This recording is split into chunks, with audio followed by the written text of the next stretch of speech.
Alhamdulillahi wahdah, wassalatu wassalamu ala man la nabiyya ba'dah wa ala alihi wa sahbihi wa man wala.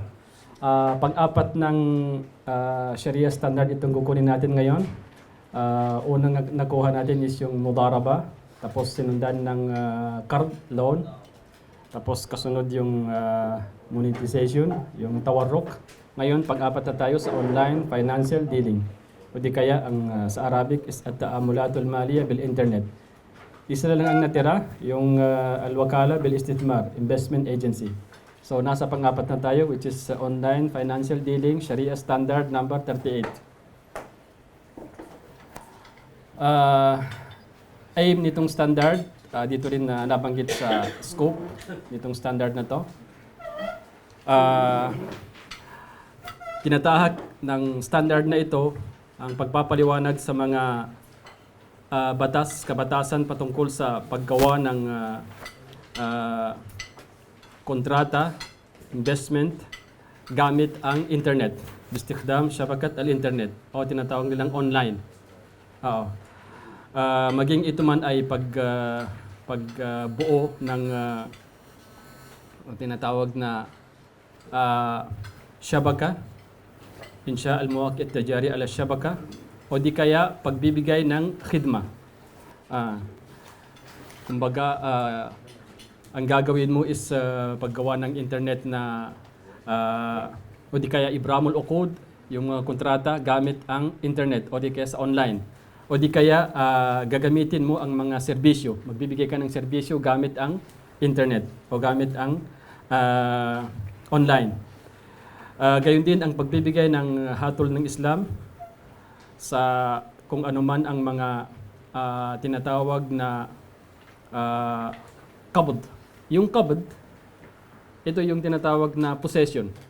Permissible procedure of possession after signing the contract. Kumbaga, yung paano yung tinatawag na qabd, paano maibigay nung kakontrata mo na makuha niya yung ibinibigay mong pakinabang or yung bagay na halimbawa nasa internet na ikaw ang gumagawa nun. Paano magiging matatawag o di kaya paano maisagawa doon ang tinatawag na qabd, possession.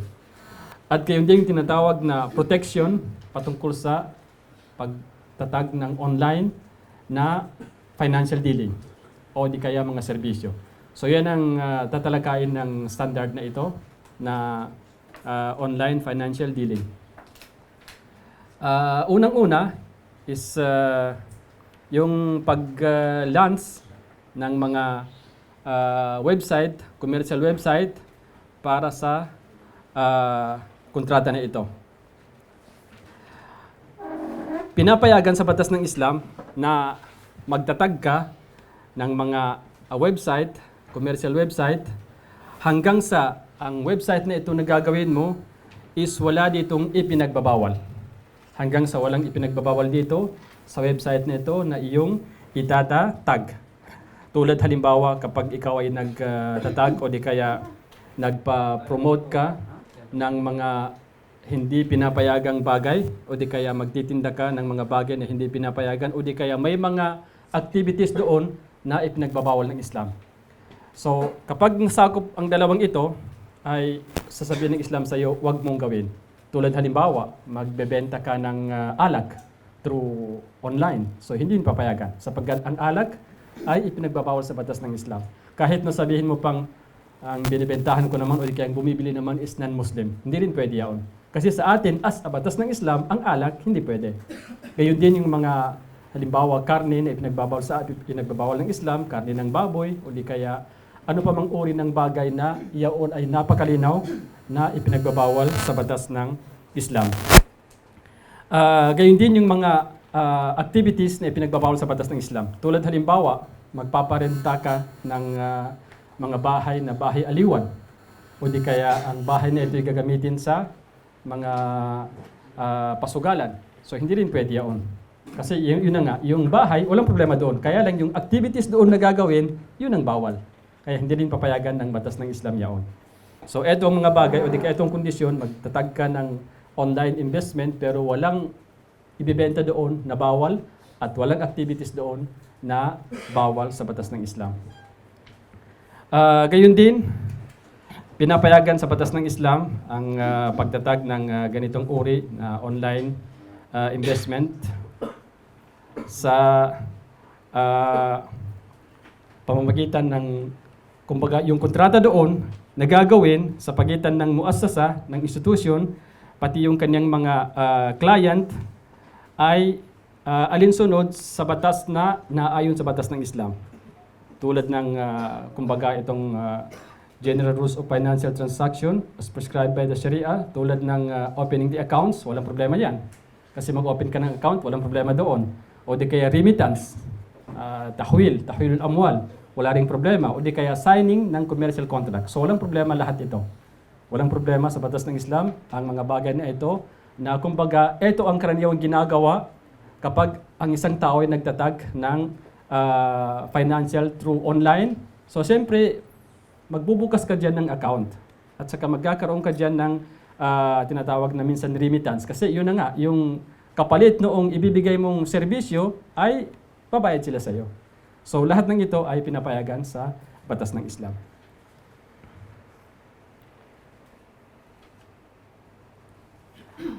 Tungkol naman sa Khidmatul Ittisal bi Shabakatul Internet, yung provision of online access service, pinapayagan din ito sa pamamagitan ng ikaw na nagtatag ay magbibigay ka ng serbisyo through online na bagay o di kaya gamit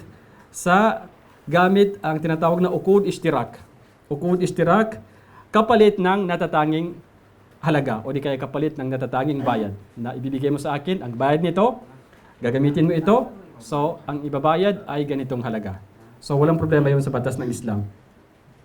Ngayon, kapag nagkaroon na ng dealing ang contract for provision of online access service by the institution, ang nagiging hatol nito di kaya sa tingin ng Islam ay yung tinatawag na ijara mushtaraka, shared hiring contract. Yun ang labas noon. Kapag ginawa na natin ito, itong pagbibigay ng institution na magkaroon ng kumbaga serbisyo through online, ang labas nito, ang kinalalabasan ay ijara mushtaraka o di kaya ang shared hiring contract. Yan ang kinalalabasan ng ganitong uri ng kontrata. Kaya dahil dito, meron tayong isa pang standard. Kaya nga sinabi ko kung inshallah pwede, is kukunin natin ng email ng bawat isa sa inyo upang ma-send natin itong natitirang mga standard sharia dito. Kasi minsan ituturi na sa iyo na ang usapin tungkol dito ay mababasa mo sa Sharia standard na ganito-ganito. So eto siya. Ngayon, kapag natapos natin to, o di kaya kapag nagawa ito, titingnan mo naman ang batas ng Sharia standard na number 34, which is ang pinag-usapan doon ay hiring of person, and Sharia standard number 9, ijara at saka ijara muntahiya bit tamlik. So kumbaga may mga bagay na ihala ka niya, ibibigay niya sa iyo yung mga batas tungkol dito. Kaya nga mas mainam din na makuha natin yung buong standard. Kasi tulad nito, sa ibang standard, hindi natin natalakay dito. Pero at least kung meron man kayo, pwede niyong balikan na yun pala ang ibig sabihin ng Sharia standard na ito na hiring of person. At saka yung standard na number 9, al-ijara o al-ijara al-muntahiya bit tamlik. Itong ijara is leasing o di kaya rent. Ijara muntahiya bit tamlik, ito yung tinatawag nilang rent to own. So dito papasok ang mga ganitong uri kapag nagtatag tayo ng shared hiring contract. So matatalaka ito. So sa ibang standard, sa standard number 9 at sa standard number 34. Inshallah, pag naibigay niyo yung email niyo, isisend natin ng kumpleto, ng buo, itong buong standard, which is siguro umabot na sila ng more than 52 ka-standard na na-translate nila sa English text. Pangatlo, sa bawat institusyon na nag-provide ng ganitong uri ng khidma, ay gagawin niya ang lahat ng uri ng ihtiyatat, yung mga tinatawag nilang mga precaution at saka measure. Upang sa gayon ay makakasigurong yung gagamitin na bagay na serbisyo o di kaya paninda ay makita natin doon na ito hindi pinapayagan, ito naman ay pinapayagan. So, obligado yun sa sino mang magtatag. Kung ang institusyon halimbawa, o di kaya ang bangko, o di kaya establishment, o di kaya kahit na sino, kinakailangan gagawa siya ng mga bagay na upang sa gayon ay magkaroon ng makita natin na ang batas na ito ay hindi pinapayagan sa Islam, ito naman ay pinapayagan. So gagawin yun ng muassasa o di kaya kahit na sino, kinakailangan gagawin niya yaon. Majlisul Aqd, contract signing session. Majlis al-Aqd. Itong session for concluding online financial contract. Itong Majlisul Aqd sa wikang Arabic o di kaya itong contract signing session is napakahalaga. Bagkus kabilang ito sa arkan, kabilang sa elements, kabilang sa kinakailangan, yung tinatawag na akad. Ang akad, yan yung kontrata. Kaya nga sinabi sa, kumbaga sa international law, itong Majlisul Aqd, ang sabi nila, al-aqdu syari'at al-mutaakidain. Yun ang Arabic translation niya, which is nagbumula sa Latino. Ang sabi nila sa Latino, acta san servanda. Yun ang kanilang sinasabi doon. Al-aqdu syari'at al-mutaakidain. O di kaya pacta san servanda. Ang ibig sabihin noon, agreement must be kept. Yung lahat ng agreement na ginawa mo sa pagitan ko at saka ikaw, kinakailangan andyan yan. Kasi doon tayo babalik. Sa oras na nagkaroon tayo ng konting diferensya, o di kaya nagkaroon tayo ng alitan, ano ang babalikan? Yung batas na isinulat, o yung kontrata na isinulat natin. So itong kontratang ito, tinatawag sa Latino na Acta San Servanda, is sinasang-ayunan ng batas ng Islam. Pero meron lang siyang dagdag na konti. Ang sabi niya, al-aqdu syari'at al-mutaakidain. Pero meron siyang dagdag na malam yukhalif asyar. Kumbaga, yung kontrata ay yun ang batas ng dalawang nagkaroon ng kontrata. Pero sa kondisyon na ito ay hindi labag sa batas ng Islam. So kapag ganon, wala nang problema. At ito'y malinaw sa banal na Quran, ya ayyuhalladhina amanu awfu bil uqud. O kayong mga mananampalataya, tuparin ninyo kung ano man ang napagkasundo ang kontrata. So maging kontrata man sa dealing sa invest, dealing sa bentahan, o di kaya kahit na dealing sa anumang uri tulad halimbawa sa mga kasal, kinakailangan tuparin. Tuparin ang anumang nailagay o di kaya naisulat na uqud. Kaya ito'y napaka-importante. Napaka-importanteng matalaka ito sapagkat ito ay sinasang-ayunan ng batas ng Islam at pati sa hadith ni Prophet Muhammad sallallahu alaihi wasallam sabi niya, al-muslimuna ala syurutihim. Ang mga Muslim ay kung aliman ang kanilang mga ginawang kondisyon sa kanilang sarili ay dapat tuparin yaon. Dapat tuparin. Kung ang kondisyon na ito ay walang nilabag sa batas ng Islam na tulad ng pagbibigay ng halal sa mga iniharam o di kaya pagbibigay pahintulot sa mga ipinagbabawal o di kaya pagsasabing ipinagbabawal sa mga bagay na ipinahintulot. So yun ang kondisyon sa batas ng Islam. Kaya itong tinatawag nila Acta San Servanda is ng ayunan ng batas ng Islam pero meron lang siyang dagdag na malam yukhalif asyar kung ito ay hindi labag sa paningin sa batas ng Islam. Kaya itong uqud, itong akad sa batas ng Islam is napaka-importante. Ngayon, kapag itong akad na ito ay ginawa sa pamamagitan ng muhadatha sawtiya, yung tinatawag na audio, through audio, o di kaya audio-visual, yung nakikita communication, between the two parties, it should become subject to the communication same Sharia ruling on contract signing in the presence of the two parties. Kumbaga, kapag ginawa itong kontrata, through pag-uusap, o di kaya through yung nakikita sa ngayon, tulad ng sa Skype, o ano pa mang uri ng bagay na pag-usap through net, ngayon, ang hatol sa batas ng Islam ay para na rin kayong magkaharap. Kahit na siya ay ando doon sa Pilipinas, yung isang parte naman dito sa Qatar, halimbawa, so ang batas ng Islam dito ay para na rin kayong magkaharap. Kumbaga, sa wikang Arabic is, kumbaga, ahkamut ta'akud bayna hadirain. Oo. Para rin kayong magkakaharap doon sa kapag ganito ang nangyari. Kasi nagkikita nga kayo at saka nagkakausap kayo ng live. Oo. Kaya kinakailangan, yustaratu ittihadul majlis. Kaya, kumbaga, malalaman natin kung ano ang majlis sa ano na ito. Kung ano ang session sa ganitong uri na nag-usap kayo, ikaw andito sa Qatar, at yung kausap mo naman ay doon sa Pilipinas o di kaya sa ibang bansa. So, malalaman doon kung ano ang majlisu al-aqd. So, dito, kondisyon, yung tinatawag na Istirat Ittihad al-Majlis, dapat pareho yung oras ng pag-uusap nyo, hindi pareho yung oras, kundi live siya sa oras na yun, kahit na magkaiba yung oras, so kinakailangan ando doon siya. Yun ang tinatawag na Ittihad al-Majlis. Gayon din, wala kang makikitang yung isa sa kanila ay parang ayaw niya. Kinakailangan para mai-continuous yung kontrata, yung bawat isa ay desidido na ipagpatuloy yung kanilang kontrata. Gayon din yung tinatawag na al-muwalat bain al-ijab wal qabul. Kumbaga, yung tinatawag na al-ijab, eto na siya, succession of offer and acceptance as per normal practice. Kumbaga, magkasunod yung offer at saka yung acceptance. Al-ijab wal qabul. Halimbawa, eto, sasakyan. Nasa Japan ako halimbawa. Offer ko nito is 100,000. Oo. So, yung bumibili, dapat yung kaniyang kabul ay on the spot sa panahon din. Hindi sabi niya, bukas ko lang pag-isipan. Kasi maputol yung magilisul akad noon. So, kinakailangan ando din sa oras na yun, sasabihin niya na, okay, tinatanggap ko, nabilhin ko ang sasakyan mo niyan sa ganitong halaga. So, yung magkasunod, yung succession of offer and acceptance. Magkasunod yaon al-ijab wal kabul. Hindi, ijab ngayon, tapos ang kabul, bukas na. Oo. So, hindi yung tatanggapin sa batas ng Islam. Kinakailangan magkasunod al-muwalat bain al-ijab wal kabul. So, kabilang yun sa kondisyon kapag ang pag-uusap sa through itong online finance dealing ay magkasunod ang ijab, offer at saka ng acceptance.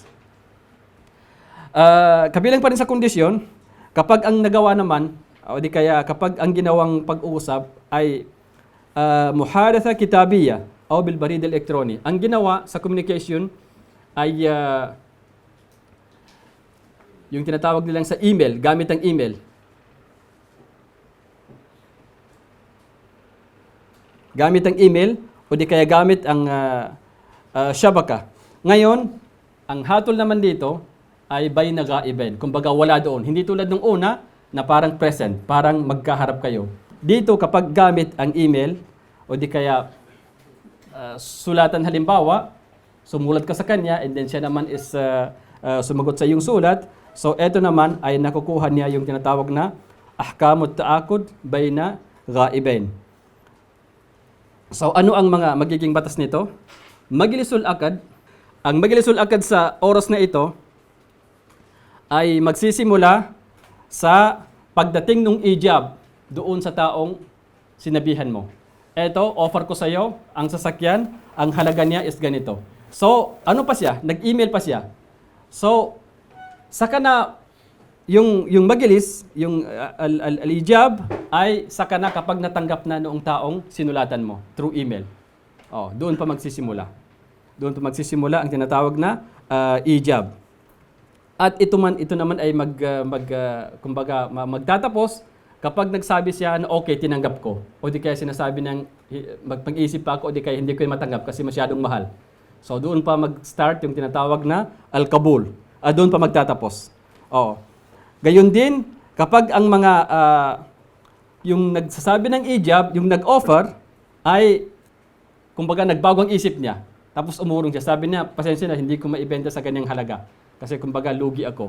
Nang pinag-aralan ko, so hindi pala ganyan yung presyo. So parang binalikan niya yung kanyang ijab. So gayon din. Kapag doon, naputol yung tinatawag na ijab, offer, ng taong nag-offer sa iyo ng commodity, ng item na ibebenta. Ngayon, kapag yung mujib, 422, yung taong nag-offer ng kanyang commodity, halimbawa, nag-offer siya ng halimbawa, ito sabi niya, nagbibigay siya ng offer, and then nagbigay siya ng within 3 days. So, yun ang masusunod na batas, ang sinasabi ng mujib, yung nag-offer, na nagbigay siya sa pamamagitan ng sabi na, eto email ko sa'yo. So, pag-aralan mo within 3 days, sa oras na matanggap mo na. So, hanggang doon ang tinatawag na ijab, yung offer ng taong nag-offer sa'yo. 4.3. Kapag ang nangyari sa bentahan sa kontrato di kaya sa internet, ay yung tinatawag na bidding, bay'ul muzayada. Kung sino ang pinakamataas ang kanyang offer, doon ibebenta ng tao. Kapag ganito ang nangyari, so hindi marapat sa sino mang nagdagdag ng presyo ng paninda na halimbawa dumating sa kanya ang pinakamataas na bidding. Sabi niya, sa akin dito is ganitong halaga. So nasa kanya. Ngayon, hindi pinapayagan sa kanya na uurong siya hanggang sa matapos yung Majlisul Muzayada. Hanggang matapos na lahat o sa'yo na itigil yung pinakamataas na presyo, so ikaw nang makabibili. So habang inaano pa to, hindi siya pwedeng sabihin niya, ay, kumbaga uurong ako, hindi ko pwedeng bilhin sa ganyang halaga. Pumasok ka sa ganyang uri ng, kumbaga bentahan, bidding. Kaya nararapat na ituloy mo, ipagpatuloy mo. Kung hindi mo kaya sa ganyang presyo, dapat hindi ka nagbigay ng pinakamataas na bidding nang pasukin mo ito. So hindi rin marapat sa isang tao na pumasok sa ganitong uri ng pagbebenta, bay'ul muzayada, na babalik siya sa kanyang ijab hanggang sa matapos yung Majlisul Muzayada. Ibig sabihin yung taong nag-offer pala, pasensya na, yung nag-offer, hindi marapat sa kanya na mag-ano siya, uurong siya. At hindi rin siya maaring uurong hanggang sa kapag natapos ang Majlisul Akad, kung ang nagbenta, idha kana al-ba'i, ang bibili, al-ba'i, babae, nagbenta. Mustari, bumibili. Kung ito'y nagbigay ng kondisyon na hanggang sa ganitong panahon. Kapag siya ay nagbigay ng ganitong panahon, so hindi marapat na siya ay uurong sa kanyang ijab, sa kanyang offer. O di kaya kapag ito'y nakasanayan na sa ganitong uri ng paninda, na kumbaga may bigay na pahintulot sa ganitong uri ng paninda, sa bay'ul muzayada, ang ganitong bagay. So hindi marapat sa sino mga nag-ijab, nagbigay ng offer, na siya ay uurong. Ito'y lahat upang mapangalagaan ang both karapatan ng bawat isa sa kanila, maging nagbenta man o yung bumibili. Expressing offer and acceptance in online financial contract. Ito yung tinatawag na kung paano at talafud o di kay at-ta'bir anil ijab wal qabul fil uqudil maliya al-mubrama bil internet. Paano sabihin natin na paano siya makapag-express ng kanyang offer, yung nag-offer, at paano naman yung nag-accept, ma-express niya yung kanyang accept. Ito ay napakahalaga sa lahat ng uri ng uqud. Napakahalaga. At lalong pinapangalagaan sa batas ng Islam kapag ang pinag-uusapan ay sa kasal.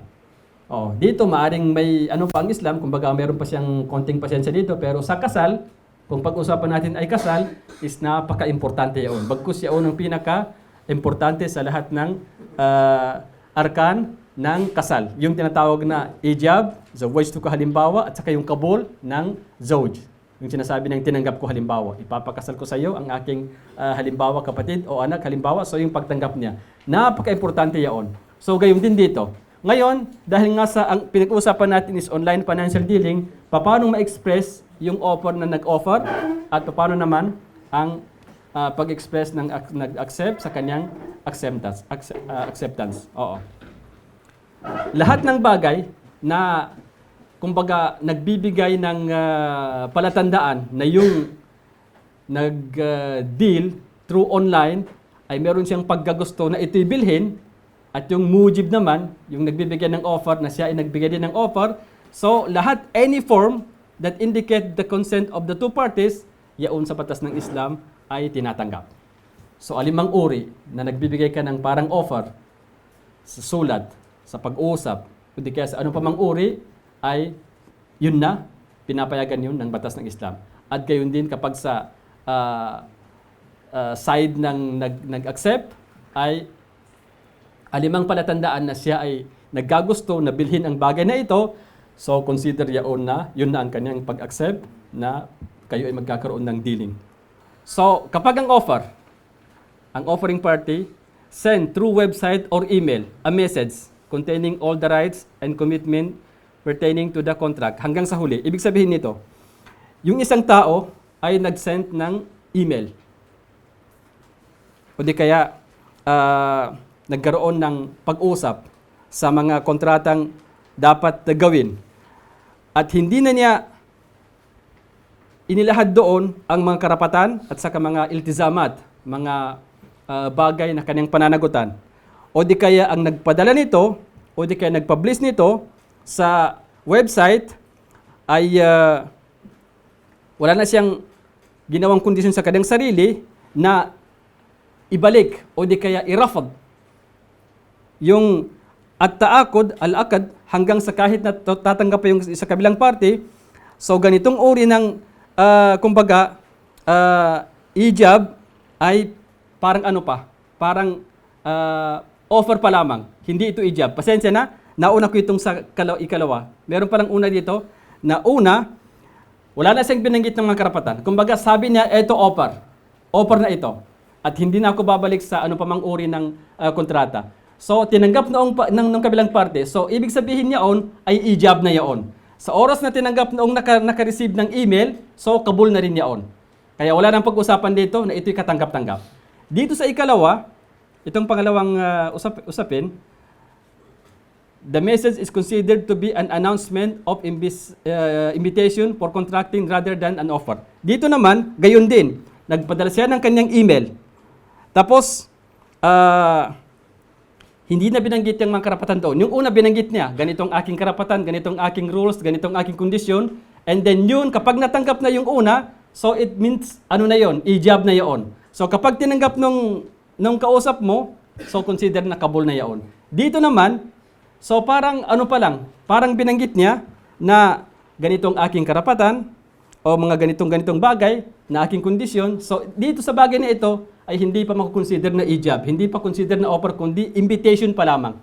Nag-invite pa lamang siya na eto mga bagay na gusto kong ibenta, so kinakailangan kung sino mang tatanggap, may panibagong kontrata, kasi eto offer pa lang to, ito ano pa lang, parang advertise pa lamang ito, or di kay invitation pa lamang ito.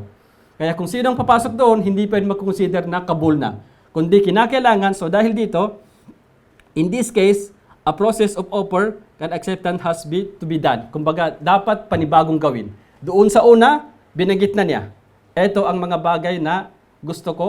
So yun, consider na yun na offer na yun. Kapag tinanggap, wala nang pag-usapan. Dito naman, binanggit niya na para pang meron pang siyang mga ginawang ganitong bagay, mga kondisyon. So ito'y makonsider na invitation pa lamang. Hindi pa ito offer, kundi invitation pa lamang o di kaya ano pa lamang, advertise pa lamang. So kapag ganito, dito sa pangalawang, dito sa 5.3, kinakailangan dito may bago pang ijab o di kaya mababago yung tinatawag na kontrata. Yung una, wala na yon, diretso na yon. When the contract is concluded through website, ngayon, ganun pa rin. So yung sa ibang side ay nag-click siya ng acceptance doon sa icon, doon sa icona, doon sa sabi niya, tanggap. Oo. Tinanggap niya. So sa ganito, consider na kabul sahih syar'an. Idha kana nidamul mawqi la yusratu ta'kid al-kabul. Ito yung makukonsider na kumbaga acceptance na kung ang system ay hindi na siya nagbigay pa ng panibago na okay, i-confirm mo. Pero dapat dito makikita natin sa kasunod na batas dito ay kinakailangan sa mga institution o di kaya sino mang nagbenta na merong confirmation. Kasi minsan ang tao hindi niya sinasadya, napindot niya yung okay. Yung pala hindi niya sadya yon. So kinakailangan merong panibagong kumbaga confirmation na okay ka na ba sa presyo na ito? So sa kanya makita hindi yan ang pinipindot ko pero bakit napindot ko? So kinakailangan merong confirmation. Ito makikita natin na nasa 541. The institution which is provides its service on website should include in the system a step for acceptance confirmation. So gagawa siya ng panibagong kumbaga confirm na yun tinanggap na ng taong bumili ng yung stock o di kaya ng yung commodity. So kapag tinanggap na niya, okay, and then confirmation, okay pa rin, so yun, it consider mabibilang na tapos na yung kontrata. So dito kinakailangan sa muassasa na magbibigay ng mga ganitong bagay, ay gagawa siya ng mga confirmation. Kahit na dalawa pa, walang problema. Oo. Walang confirmation, direct? Sa paano? Halimbawa? Subscribe ka, hindi na pwede yung... Pero hindi, may confirmation na sigurado ka ba sabi niya? Wala. Pero sa payment method, mayroon siya. Payment ka online, Mayroon. Hanggang sa ang confirmation pa, pati yung bangko magbibigay sa iyo ng one-time password, OTP. Magbibigay sila para masigurado mo. So kapag hindi mo pinindot, hindi mo ipapasok yung password na yon na apat siguro na number, so hindi gagana yun, hindi magbabayad yung bangko sa iyo. So alhamdulillah sa mga ganitong uri, meron talagang yung mga syarika, muassasa ay gumawa sila ng mga bagay na masisiguro yung deal na safety. Safety sa iyo na bumibili at para sa kanila naman is safety rin sa kumpanya. So gumagawa sila ng ganito. Oo. At minsan pa nga ang nangyari, halimbawa dito ka sa Qatar ngayon. So ang binili mong bagay ay sa labas ng bansang Qatar. Halimbawa sa ibang bansa, sabihin natin sa Morocco o sa iba. So ang bangko kapag malaking pera, iba-block niya yung ano mo. I-block niya yung account mo hanggang sa pupunta ka sa kanila. Kasi sabi nila, nagamit ang account mo sa labas ng bansa. So baka hack yun. O baka ibang tao ang naggamit dito. So iba-block nila. Oh. And then sa pagpunta mo sa kanila, sabihin mong ako rin ang gumamit. O saka pa nila i-open sa'yo. Nangyari ito sa akin nang ito'y gamitin namin sa pagbili ng ticket sa ibang bansa. Bigla na lamang na-block ang account ko. So nang pumunta ko sa kanila, sabi nila, kasi ginamit sa ibang bansa. So sabi nila, takot kami na baka iba. Baka na-hack yung account mo. So ubos ang pera mo, sabi nila. So sabi ko, maganda rin. Kumbaga, safety sa taong gumagamit ng ganito, ng online dealing. So maganda yon. Kaya ang mga kumpanya ngayon, ang mga institusyon ay meron silang kumbaga mga ihtiyatat. Mga ihtiyatat sa mga bagay na ito na kapag nangyari. Kasi totoo nga, kung na-hack nga, di ubos ang pera mo, kaya mabuti nang na-i-block nila. Mabuti nang na-i-block nila. Para sa security. Waktun ikadil akad bistikdamil internet. Kumbaga time of commencement of an online contract. Ngayon, ito'y natatapos itong al-akad sa paggamit ng internet o di kaya paggamit ng website sa anumang uri ng tinatawag na taakod sa pamamagitan ng sudurul kabul min at-tarafil akhar. Kumbaga sa paglabas ng accept doon sa party na siya ang nagbumibili ay doon na nagtatapos o di kaya doon na nagsimula o di kaya doon na kumbaga tapos yung akad sa oras na tinanggap noong taong nagsabi na tinanggap ko ang natin, ang deal natin na pagbili sa ganitong uri ng binibili mula sa iyo. Ito'y maging nalaman man ng mujib, halimbawa wala siya, through email halimbawa, so tinanggap niya, kahit na sa kanina nalaman ay saka na sa ibang oras na. Kasi siya nga nang mag-i-job siya, na mag-offer siya, ibig sabihin, okay na sa kanya ang price na ito. So sa oras na tinanggap noong tarapul mujib o tarapul al-qabil, nang sabihin niyang accept, so okay na yun. So dito, ang kontrata is deal na. Deal na kumbaga. Oo.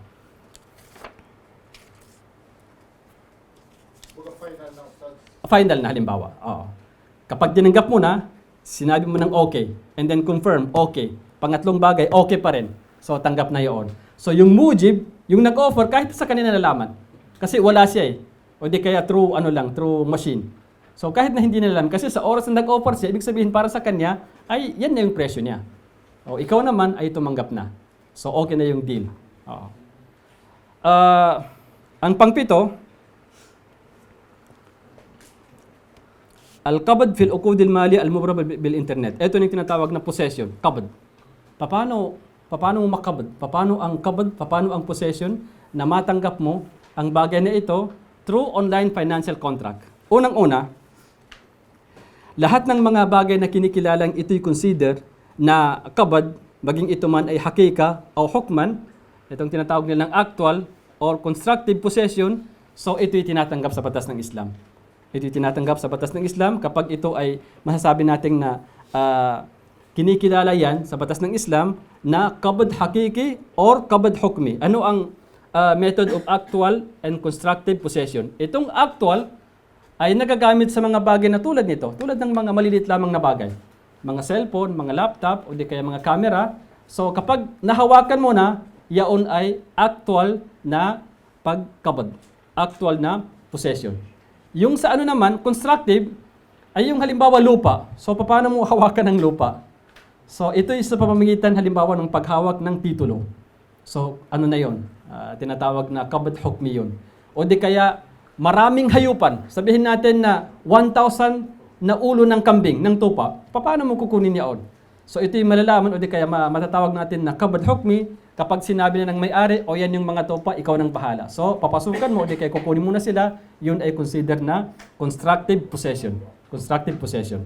So kapag ito ay kumbaga sa ng Islam, kumbaga sa tinatawag na sa batas ng Islam, ito'y okay na, so ito'y okay na rin. Kaya titingnan pa rin natin yung Sharia standard na tinatawag na possession sa item 3 and 5. Kaya nga sinasabi ko paulit-ulit, dapat makuha natin ang buong standard. Para nang sa ganito, tingnan naman natin yung standard number 18 tungkol sa possession. Sa item number 3, saka item number 5. So doon, medyo may kahabaan din. Isang lecture na itong, na kumbaga, kung kakailanganin natin, nangangailangan naman ng isa pang oras o di kaya ilang oras na lecture naman.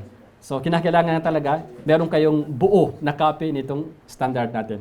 7.2, kung ang commodity ay software at ito'y nangyari sa pamamagitan ng pagda-download. Sa oras na ginamit mo ang software o din-download mo, so yun na ang tinatawag na kabod.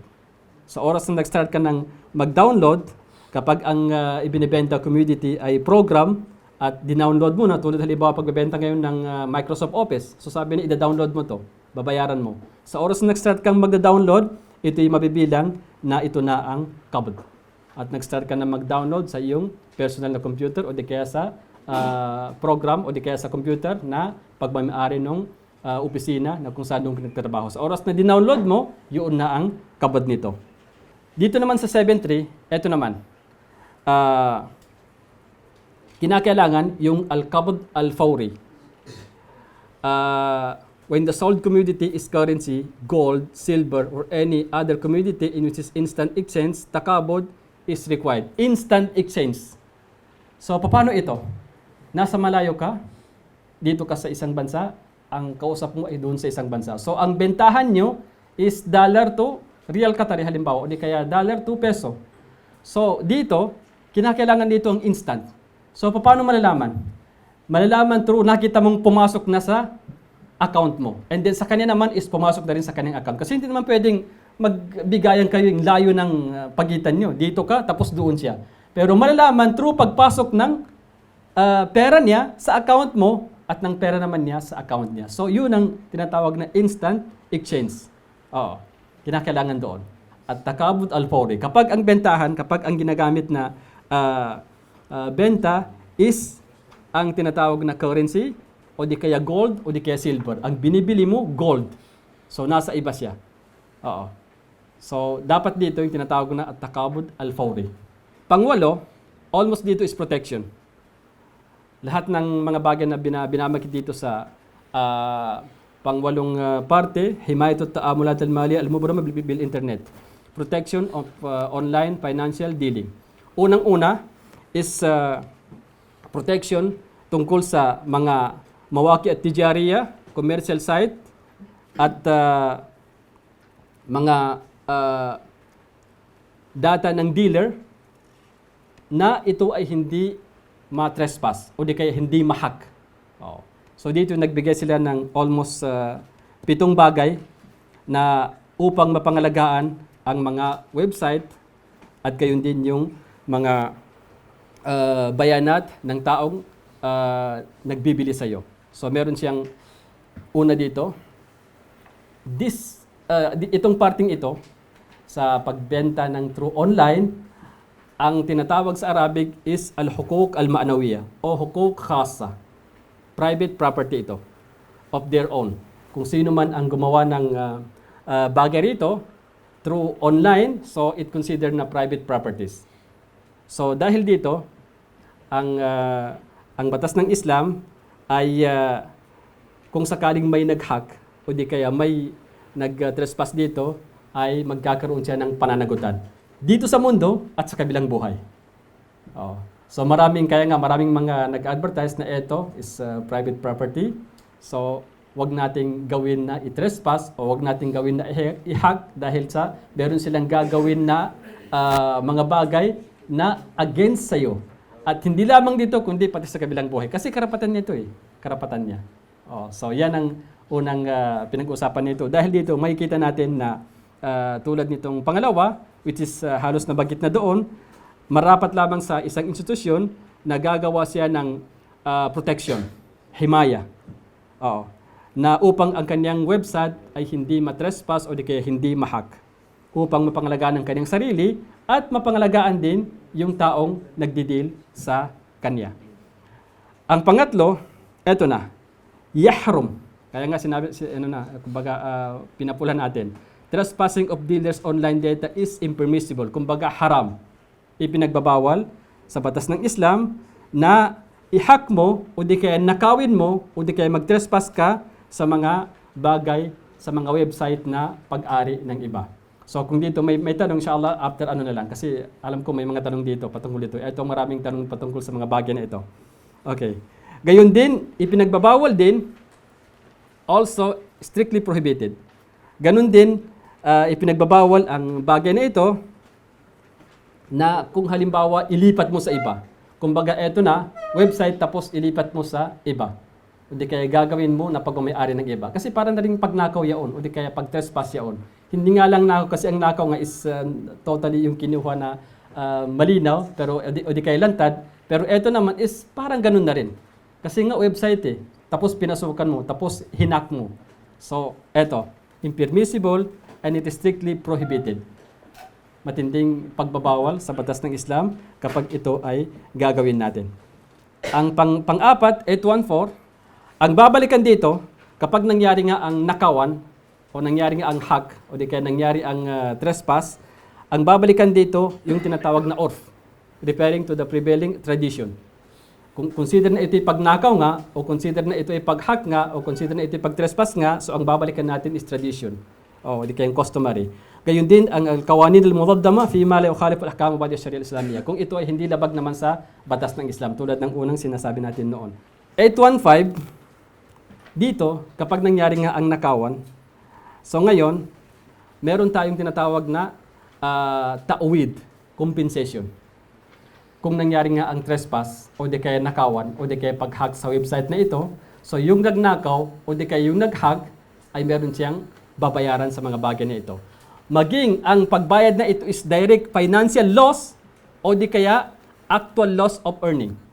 Halimbawa, ang ninakaw mong isang bagay ay pinakikinabangan. So, ang halaga ng bagay na ito, is sabihin natin 10,000, babayaran mo yun. And then kapag ito'y pinakikinabangan pa araw-araw ng ganitong halaga, babayaran mo pa rin yaon. Yan ang tinatawag na actual loss at saka direct financial loss. Direct loss at saka yung actual loss of earning. Kapag ito nga'y pinaparentahan o di kaya pinakikinabangan ng mga tao, and then meron siya nakukuha, araw-araw sabihin natin 100, so since hinak mo sa araw na ito, from this to this, babayaran mo pa rin ang araw na yaon. Oh. Kaya nga mahigpit ang Islam dito. Kasi ito nga, sinasabi natin na pagnanakaw o di kaya etida, dhulm. Kaya mahigpit ang Islam, ang batas ng Islam dito. Oo. Mahigpit ang batas ng Islam dahil nga sa babayaran mo ang financial loss at saka actual loss na ma-earn nung bagay na yaon kapag ito ay pinakikinabangan ng mga tao. So, dahil dito, maaaring magpatulong, expert advice for assessment of compensation can also be sought when need arises. Kung kakailangan ng kanilang advice, hindi natin malalaman kung magkano ang halaga ng nanakaw na ito, so pwede nating ipakita sa mga expert na ang halagang nanakaw sa iyo, kasama yung yung actual loss ay ganitong halaga. So siya ang magbibigay ng halaga. 816. Ganun na nga, sinasabi natin na haram at ipinagbabawal na i-hack o nakawin, i-trespass ang mga bagay na pagmamayari ng mga iba through sa internet o di kaya sa website. Pero, mangyari lamang ang compensation na ito when it's claimed. Kapag yung taong nanakawan naman o nahag ang kanyang bagay, ay nag-claim siya. Kung hindi naman siya nag-claim, so walang problema doon. Pero sa oras na nag-claim siya o nag-file siya ng kaso na itong website ko ay ninakaw ng ganitong kumpanya o di kaya ninakaw ng natatanging tao, so doon na mag-uumpisa o di kaya doon na malalaman natin na meron palang compensation sa oras na nag-claim yung taong may-ari ng website na ninakaw sa kanya. So dito. At gayon din, hindi ito kumbaga masasabi natin na tanging sa ganitong oras lamang. Kasi minsan hindi na nalaman kundi sa kana. So hindi sasabi na hindi siya nag-claim paano kasi hindi pa niya nalaman. So hindi ito matatawag na hanggang ganitong panahon lamang. Wala siyang ibinibigay na batas sa mga bagay na kung baga hanggang kailan. As long as nalaman niya, as nag-claim siya, doon meron ka ng babayaran. Ito mahirap to. 817.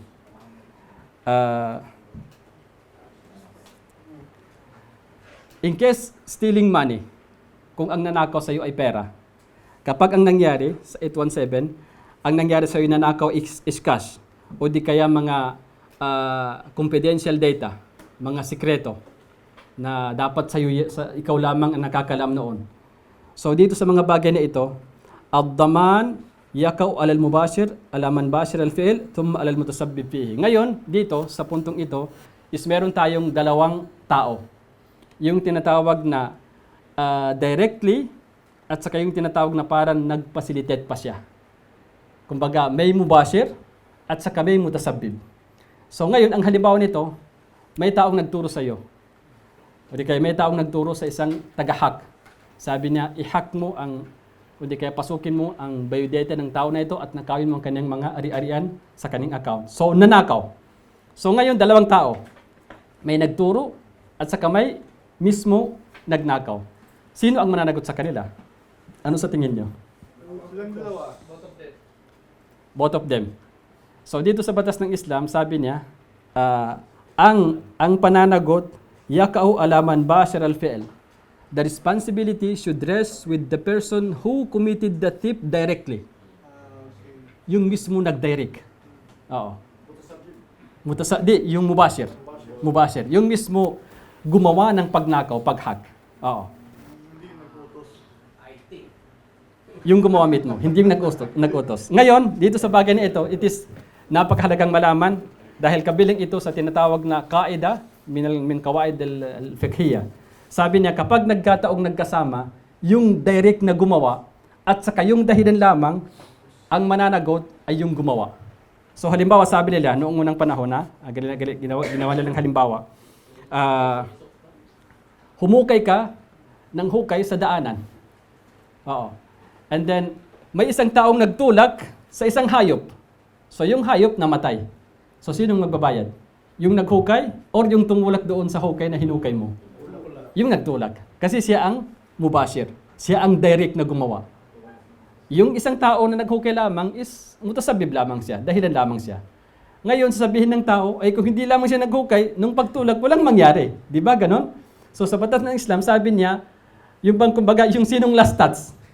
Sino ang huling nangyari yung crime? Eh yung nagtulak. Hindi yung humukay. So siya pa rin ang mananagot. Kaya nga, siya ang last na nangyari doon sa crime, so siya pa rin ang mananagot. So ganoon.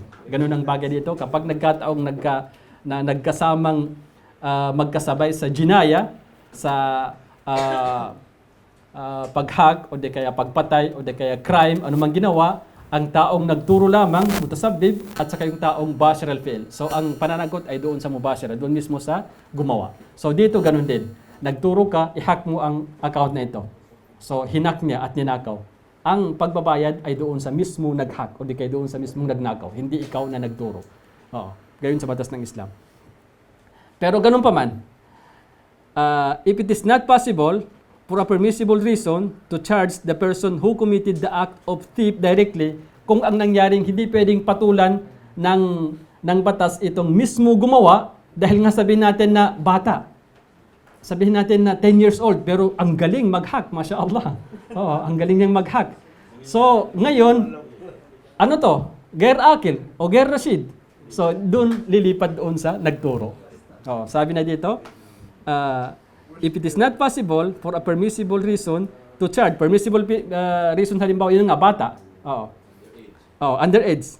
To charge the person who committed the act of theft directly, the responsibility should rest with the one who facilitated the act. Doon sa nagturo, doon sa mutasabbib. Kasi siya na nga hindi natin pwedeng patawan ng batas ito dahil nga sa lang siya, bata pa lang, underage. Hindi pa pwede. So yun, lilipit na, saka nalilipat doon sa. Gayon din doon sa halimbawa natin na humukay, matanda. Pero ang nagtulak doon sa hayop, bata. So ang bata, hindi natin pwedeng patulan ng batas dahil nga sa bata.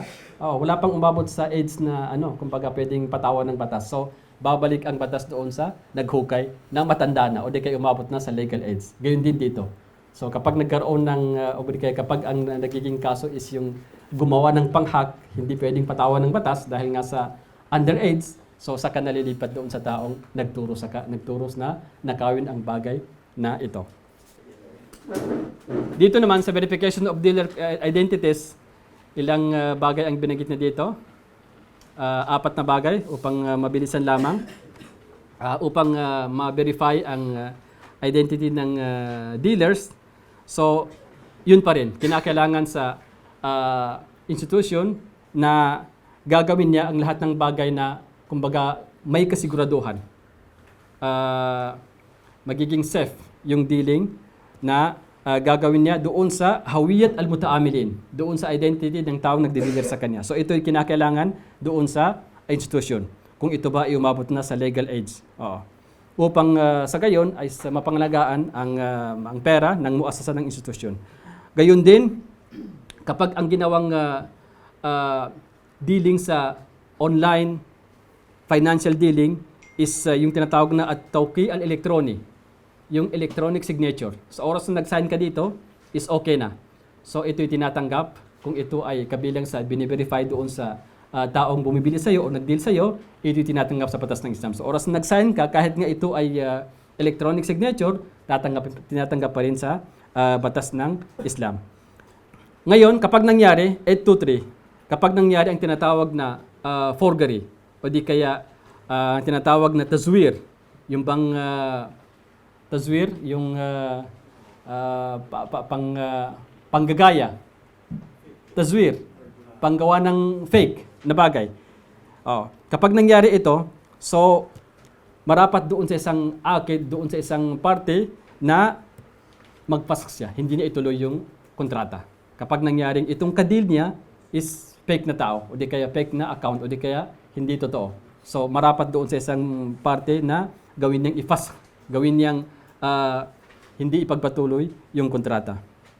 Ngayon, ang batas naman natin dito tungkol sa tinatawag na at-tazyif o at-tazwir ay babalik pa rin sa kung ano man ang mga batas na doon ma-prove na ito nga ay forg, o di kaya ito nga ay nakaw, o di kaya ito ay tazwir. Ito ay panggagaya lamang, o di kaya ito ay pagnanakaw. So malalaman ito sa mga kawaid ama, general provision halimbawa, general rules of evidence. Doon natin malalaman. Ito pinaka-importante, o di kaya kabilang sa importante, itong protection of dealers from adhesion contract, yung tinatawag na uqud al-id'an. Uqud al-id'an.